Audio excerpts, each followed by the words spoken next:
Can you talk about the ego dissolving? Ego dissolving. And I'm afraid I don't know anything about the ego dissolving. You don't? No. Okay. Well, what does that mean for you, ego dissolving?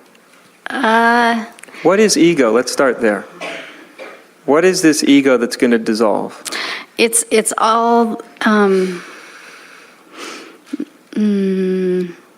when you have been speaking tonight and talking about the I, like yes. that man that came up in yes. therapy, and yeah. how there's a I in him that knows whatever. Whenever we know something or whatever, so it just seems like it's that one that feels good about something or feels bad about something. Okay. It's the one that identifies with absolutely anything. Yes. Okay. And what is that? I would call that the ego. Okay. Well, what is that? I get you've told me. You're doing great, by the way. You've told me what ego does. Ego identifies, ego grasps, ego pushes away, ego pulls to. You've described wonderfully what ego does. But I'm interested in now in what ego There's is. nothing there. There's nothing there. Yeah. So it's not a spiritual experience. It's not fun anymore. What's not fun?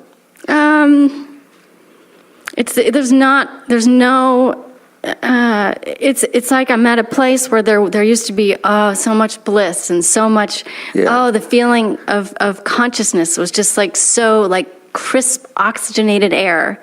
It's not like that anymore. Mm-hmm. It's death. It's painful. It's like it's living in hell realms, like it's being eaten alive, literally. Yeah. Okay. And then there's these moments of seeing this higher consciousness that's watching everything and guiding everything and asking who is the one that is, and laughing, ha ha ha. You know, oh, isn't this funny that right. all these horrible things are happening to you? As who you think you are is being burned at the stake. Yeah. Yes. Right. Right. So welcome to the road to enlightenment. Yeah. It's just no one, it's like not what you expect. No, it's not well, of course not, but it's but it's not just that. It's like, I came to talk to you about it because there's no one I can talk to you about it. I mean, it's I like, know. No, I get it. It's death, the process. It's real death. Yeah, and it's not like fun, glorious, exciting death that you want to write home and tell people about because it's entertaining. Right. It's rather nauseating and difficult and annoying at its best moments. But there isn't like peace of mind anymore either. Right. Like it's like, I'll just like thoughts from hell realms. Right. Okay. Right. All right, well. I get it. And what I'm here to say, when I'm saying right, what I'm here to say is your mind will tell you, might be telling you, therefore, I've lost something, or therefore, I'm going down some strange avenue. And when I'm saying yes, I'm saying, welcome to the real thing. Yeah. You get to the truth right through the middle of your illusions. And by and large, it's not a pretty journey for a lot of people. There's moments on the path where there's bliss and there's light and there's all this wonderful stuff. And usually what that is like you think it's the end of the path, but it's actually like a little rest stop where you gather your bearings and you're kind of, recharging yourself for the real journey ahead, which is going to be nothing you ever imagined and which you would have never began if you had any idea what you were entailing. Something like that? Yeah. And who wants to come back next week?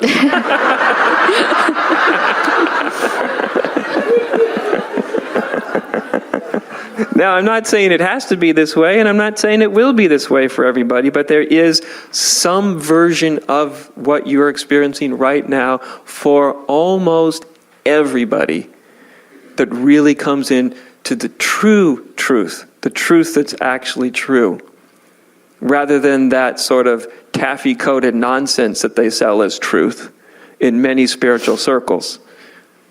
Like you're going to sort of do this nice little end around all of your illusions and desires and hang-ups, and you're going to get to enlightenment. But you might get to go there as a vacation. But sooner or later, everybody gets the good fortune of plowing headlong right through everything they thought was true and literally watching it as it's summarily torn off of you, thrown on the ground as so much dust. Right? You get what I'm saying? I'm sorry, I was thinking about something else. I could tell.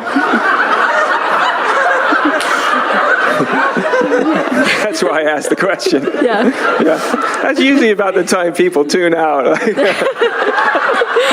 It's okay. But that's okay. It doesn't matter because you're living it, right? It doesn't matter if you hear me saying it. All right, yeah. Okay. I mean, I was actually thinking of my next question. So, Okay. What's your next question? Remember, in all this, it's the question is still live. It was what's really true. As you're shown everything that's not true, that's what gets you through. That's what you're seeing. But it's, the thing is, it's not. Okay, so I have two questions. One is, what's the difference between awakening, enlightenment, and self-realization? Enlightenment and self-realization would be the same, exactly the same, in my book. Mm-hmm. Awakening is the realization of what you really are. That's awakening, right? Yeah. No guarantee you're going to stay there. Yeah, it feels good. Yeah, it's Awakening great. Awakening feels is wonderful. Awakening is your spiritual honeymoon, right? It's like you come into the land of reality and it's like, wow, this is fantastic, right? And you just got a vacation from yourself. Right. Right? But what they don't tell you is, sweetheart, you're going to come home from honeymoon. Yeah. You're going to come home and when you come home from the honeymoon, I'm explaining this very quickly, but awakening is kind of like going from A to Z spiritually in one leap. What happens next in almost every case, not all cases, 99.9%, once you've gone from A to Z, you get to traverse back from A to Z, and everything your consciousness leap past and over and beyond, it tends to go through that same journey in slow motion. Right? Yeah. And you see, oh, this that I thought was true, it's not. And this, it's not. And this, it's not. You flew past it all and you got the freedom. I am all those things. Right. I am this, I am that, I am, all that. All those identifications. Every bit of it. And that's it feels, when that part of the journey happens, it feels like you've made some terrible, horrendous regression. But you actually haven't. You've just started the phase of going through what you leapt past all in one point. Okay? Yeah. So to me, I guess my understanding of enlightenment and self-realization is that enlightenment, there's someone there to experience, and in self-realization, there's no one there it's like there's no one there anymore. I couldn't imagine enlightenment when there's someone there to claim to. Okay. No, I couldn't imagine calling that enlightenment. I mean, I can't line up everybody's definitions. Yeah. No, okay. But to me, enlightenment is basically realizing that there's nobody to be enlightened. There is only enlightenment. That's all there is. That's all there ever was. Right. There wasn't someone to claim it. There was not even someone to be it. There was just, that's all there is. Yeah. Okay. That's how I see it. Was there a last little piece? One final question. It looked like it. How do you deal with just things dissolving. Like sometimes I just walk outside and I'm like, oh shit. And it's just space. Like, Yeah. you look at a flower, or, you have these moments, or you try to run and like hold a tree or something, Right. and you realize there's really nothing there, It's really and you pray to God. You're like, oh my God, bring me down to earth. And you hear, what earth? So like, Yeah. how can, do you kind of, how does that resolve itself? Okay. And how can I be grounded? And as I just have a lot of questions These about are great everything questions. that's happening. I love these questions. And- these are wonderful questions, by the way. And as consciousness is Yeah. like completely, like a lot of ego boundaries are just dissolving. So, and it's just like, so I realized that consciousness is just fluid. It's just so fluid. Yeah. So like I'm becoming like exponentially psychic and like all these things, So, and then is there like a me, or like, do you know what I mean? It's just so many questions. What was the last question? Is when, as I'm realizing that consciousness is dissolving. Yeah. And that there's so much fluidity. Yes. Do I get it? It feels like that there's still, that there will be some form of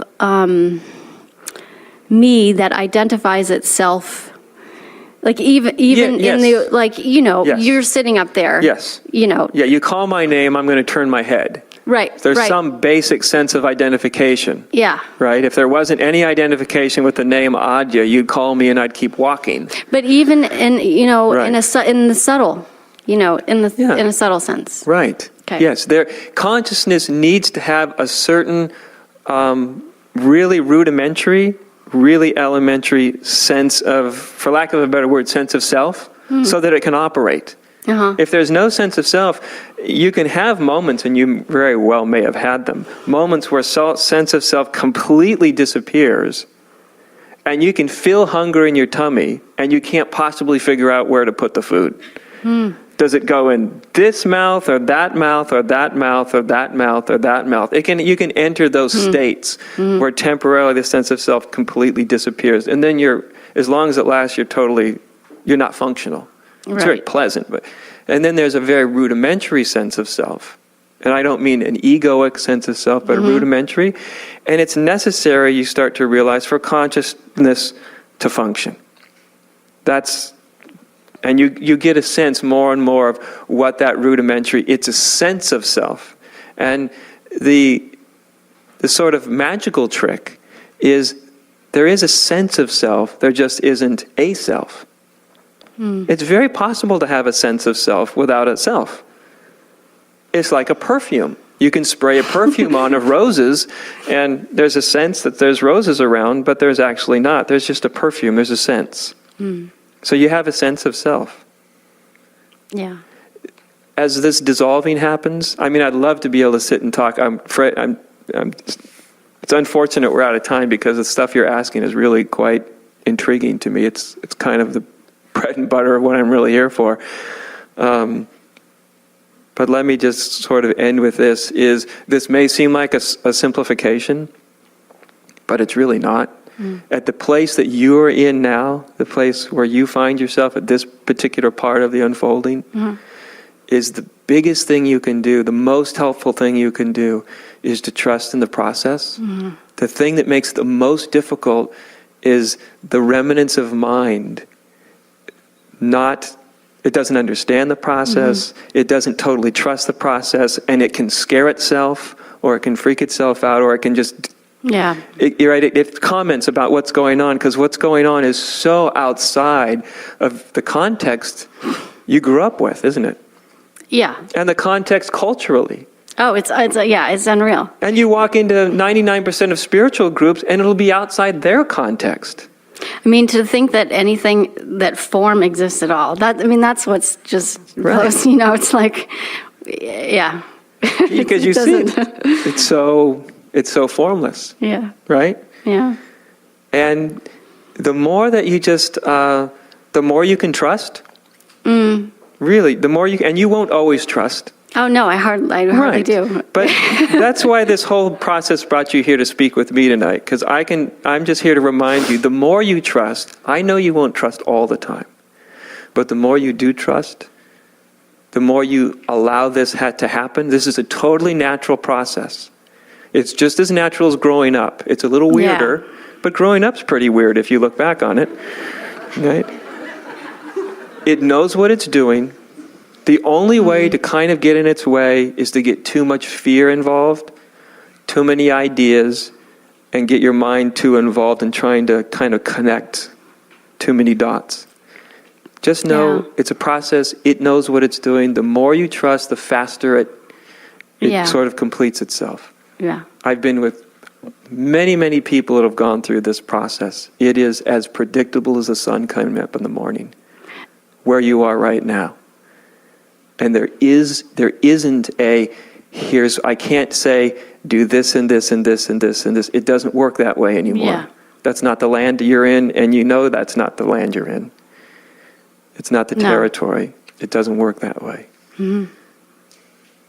Is there always some kind of a painful, like attacking or something of the ego? Like, is there always some like painful? Because I'm having like just. I think about Christ who was on the cross, and Ramana Maharshi who was like eaten alive by vermin. Yeah, but he just ate alive because he was in a state of samadhi, not because he was his ego was attacking him. But there is a time for that. Yeah, it's like it's kind of like a crucifixion. Yeah. Right. Yeah. And no, it doesn't last forever. Yeah. Absolutely not. No. It doesn't last forever. I wouldn't think it would last forever. No, of course not. But it lasts about as long as it's going to last. It lasts about as long as your endurance lasts. Yeah, that's one. Yeah. And when you can let go of really, and I don't mean this in sort of an obvious psychological sense, but a really deep sense. Yeah. Any judgment inside, what should or shouldn't be, any blame, anything. Well, my guru, she keeps telling me, let go, and I'm just like, it's so hard to know what. I keep surrendering. That's all you can do. She kills me. That's all you can do. You won't do this perfectly, okay? Nobody does it perfectly. Yeah. It's always a bit of a mess.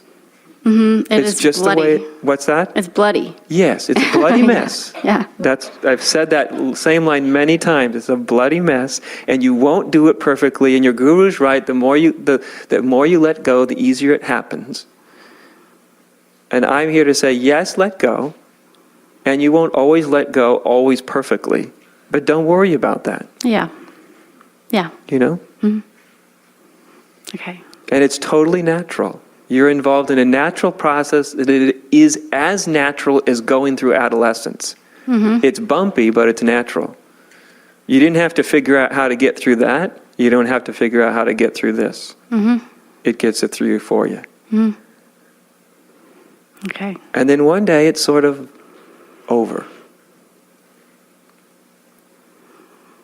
And then there's just nothing left. Yeah, there's just nothing left. It's not any really different, except it's just sort of, okay, it's just, all that's just kind of settles down. But it seems like it'll be such a relief when there isn't anything left anymore. Because the more that goes, the more relief there is. Yeah, it's a relief. Yeah. Yeah, it's a big relief. All right. Yeah. Thank you. Enjoy yourself. Yeah, right. Enjoy yourself. Yeah. Consider this. There's people all over the globe that are striving very hard to get even close to where you are. Isn't that a hoot?